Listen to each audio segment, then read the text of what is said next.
What is going on, guys? This is Zakir, and today we're going to be going over a guide for the new agent Skye in Valorant.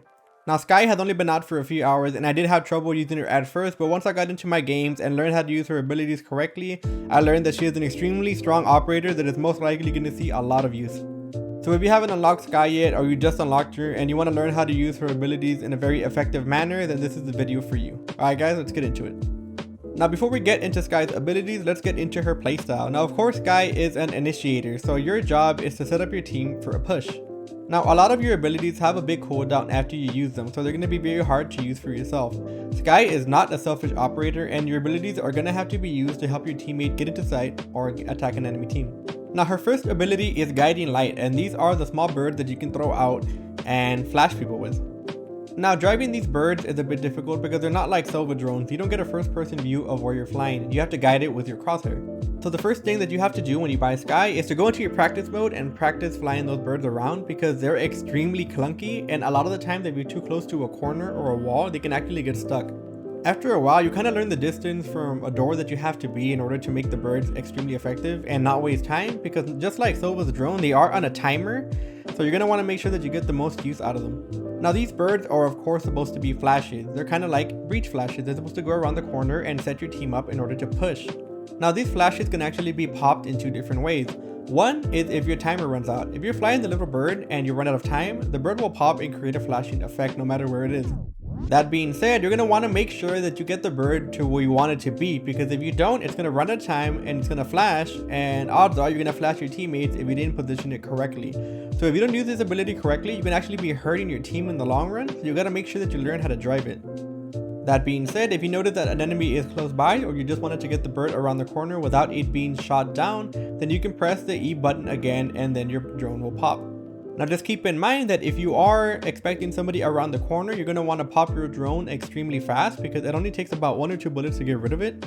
So you want to make sure that if you are expecting someone around that corner and you want to make sure that the team is blind if you're going to push in and not get your teammates killed, then you're going to want to pop that drone as fast as possible, because they are extremely weak and really easy to get rid of. Now one of the biggest things that I learned while playing Skye that I'm sure a lot of people might not get for a while is that there is actually a confirmation noise whenever you do flash somebody. Now besides the visual effect that somebody has when they are flashed, I believe this is the only flash in the game that actually tells you when you hit somebody with it. Whenever you flash somebody with your bot, you'll hear the sound of an eagle in the background, and that means that you flashed somebody. So if you're on a 1v1 situation, or you know that there's one person in a certain corner and you throw the flash, if you don't hear that sound, the little sound, which I'll play right now in the video, then that means that you did not flash that person and you shouldn't peek in. Too short.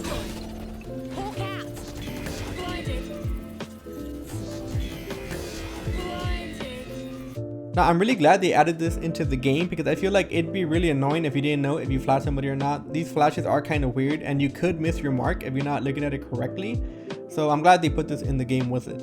Now the best thing that I do to guide my drone is I try to look at it through the wall. So whenever you throw your drone, you can see it through the wall no matter where it is, and no matter how many walls are in between you and your drone. So you want to use that to guide it. There is also a small delay after your drone is popped. So if you're extremely close to an enemy player and you want to try to go for the flash, if they hear your drone come out, they can immediately rush you and it's going to be a GG. So make sure if you are that close to somebody, you don't rely on your flash, because the flash is not really meant for you anyway. Now Skye's next ability is called Trailblazer, and it also works similar to Silva's drone.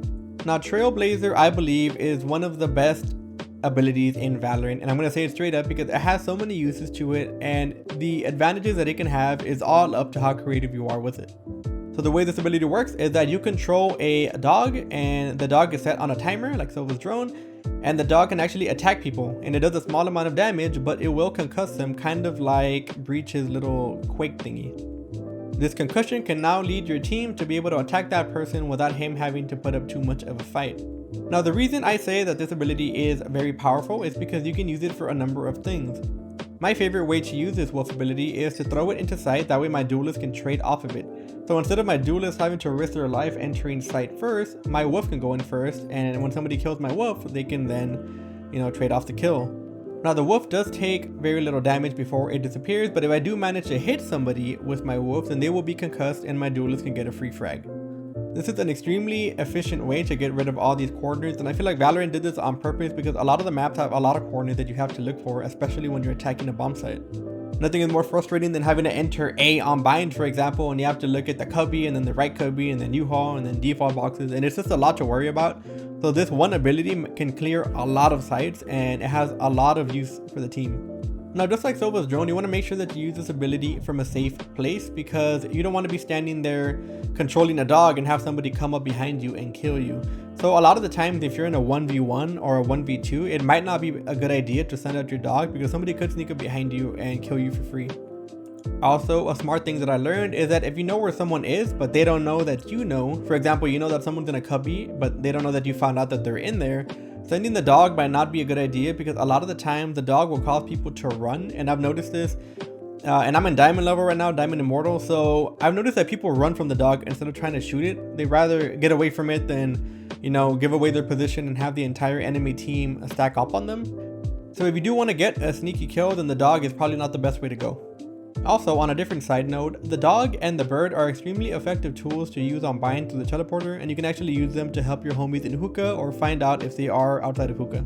Now, one of the biggest abilities to hit Valorant in a long time, and I feel like it might be a little bit overpowered, it might just be me, but I think that this ability might be too good, is her Regrowth ability. So Sage is no longer the only person that can heal other people.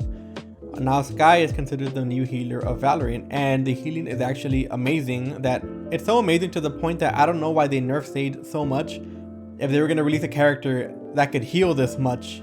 See, the reason that they healed Sage was because they thought that her healing was too strong and that it was kind of breaking the game, but Skye can heal, 10 times more, so I don't know why they ever made that choice. Anyway, let's get into this ability. Now, the first thing that you have to learn about her Regrowth ability is that Skye cannot heal herself, she can only heal her teammates. Like I said before, Skye is a very selfless operator and none of your abilities are for you pretty much, so you want to make sure that you know that before you go out trying to take gunfights and expecting to heal. Second of all, this healing is nothing like we've seen before in Valorant. It is so effective that you can heal your entire team if you're in a close proximity. Now, this ability is an area of effect ability, which means that you're going to be able to heal anybody that's around you. The only caveat to that is that you have to be able to see the person that you're healing, so you have to be in direct line of sight. If you're right next to somebody but they're behind a wall or behind a box, then you won't be able to heal them, so you want to make sure that you're in visible sight of your entire team. Now, your healing starts at 100 and it goes down to 0. It kind of works like the poison that Viper has, how if you keep your wall up it'll go down to 0 eventually. Now, it doesn't matter how many teammates you have in your area of effect, the bar will always go down the same.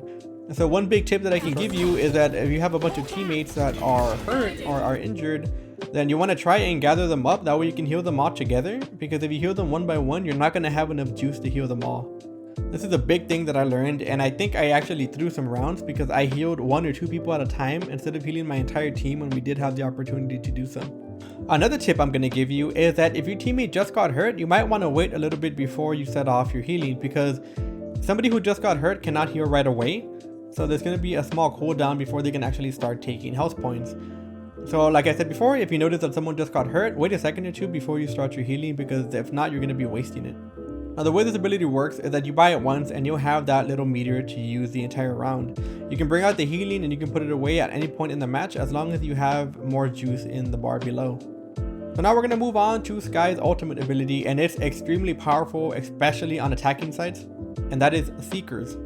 So Seekers allows you to throw out 3 orbs that will find the 3 closest players to your team.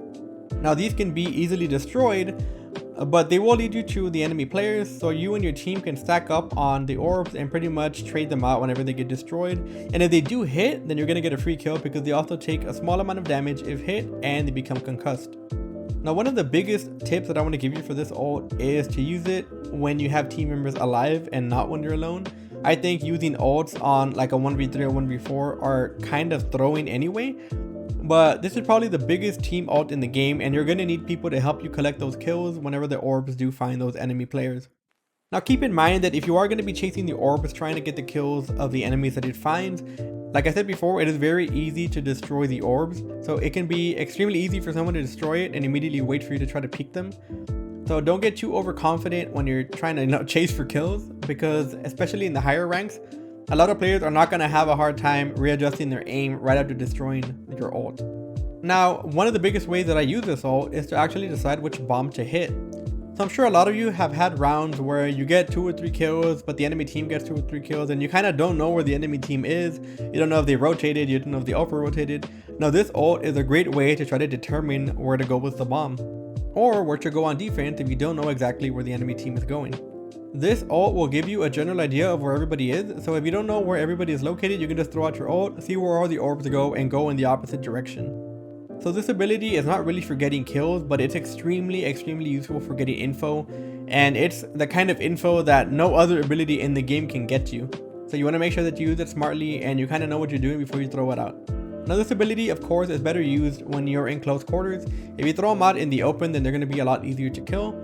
And also the worst thing that you can do when throwing out this ult is throwing it at a large group of people, because if you know that there's an enemy team in front of you and a lot of them, and you try to throw out this ult to try to help you get more kills, they're going to be destroyed in seconds because there's going to be so many guns on these little orb thingies and they don't take a lot of damage.